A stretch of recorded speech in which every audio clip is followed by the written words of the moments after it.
गिलगित का शेस्पर ग्लेशियर तेजी से अपनी जगह बदलने लगा। ग्लेशियर की जानिब आमदोरफ्त पर पाबंदी लगा दी गई। पाकिस्तान दुनिया के उन चंद ममालिक में से एक है जिन्हें संगीन मौसमियाती तब्दीलियों का सामना करना पड़ रहा है। दुनिया में बढ़ते हुए मौसमी खदशात ने हमारे मुल्क को भी शदीद मुतासर किया है।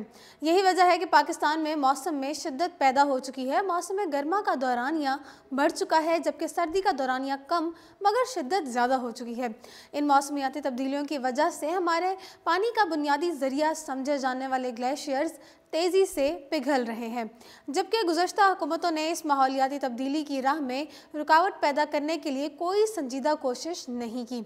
इस वजह से पाकिस्तान में शदीद मौसमी तब्दीलियों का खदशा बढ़ चुका है।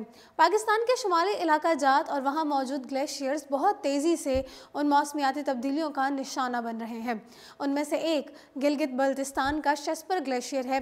हसनाबाद नाले में शेस्पर ग्लेशियर के सरकने का अमल जारी है। हसनाबाद नाले में ज़ेरे तामीर 2 मेगावाट बिजली घर का काम भी रोक दिया गया है। शेस्पर ग्लेशियर की जानिब आमदोरफ्त पर पाबंदी आयद कर दी गई। ग्लेशियर के सरकने के बायस पानी का बहाव रुकने में हुंजा में मसनूयाती झील भी बन चुकी है। वाज़ेह है कि ग्लेशियर 1 माह से मुसलसल सिरक रहा है। इलाके में किसी भी नाखुशगवार वाक़े से निपटने के लिए हंगामी इक़दामात उठा लिए गए हैं। यहाँ नाजरीन को याद दिलाते चलें कि जनवरी 2010 में भी गिलगित बल्तिस्तान के एक दूर दराज गाँव अताबाद में ज़मीन खिसकने के वाक़े में 15 अफराद हलाक हो गए थे, जिनमें ख़वातीन और बच्चे भी शामिल थे।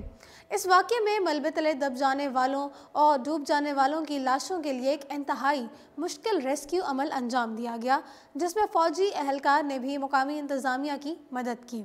अताबाद में ज़मीन सरकने के वाक़े से 20 घर तबाह हो गए थे और इलाके में मौजूद इस्माइली फ़िरक़े की एक इबादतगाह भी मलबे तले दब गई थी।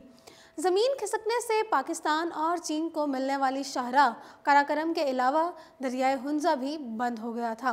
नाज़रीन, इस इलाके में पहले भी तोदे गिरने और ज़मीन खिसकने के मामूली नौइयत के वाक़यात पेश आते रहे, मगर इस वाक़े के बाइस अताबाद में बहुत बड़ी मसनूई झील बन गई थी, जो अभी तक मौजूद है।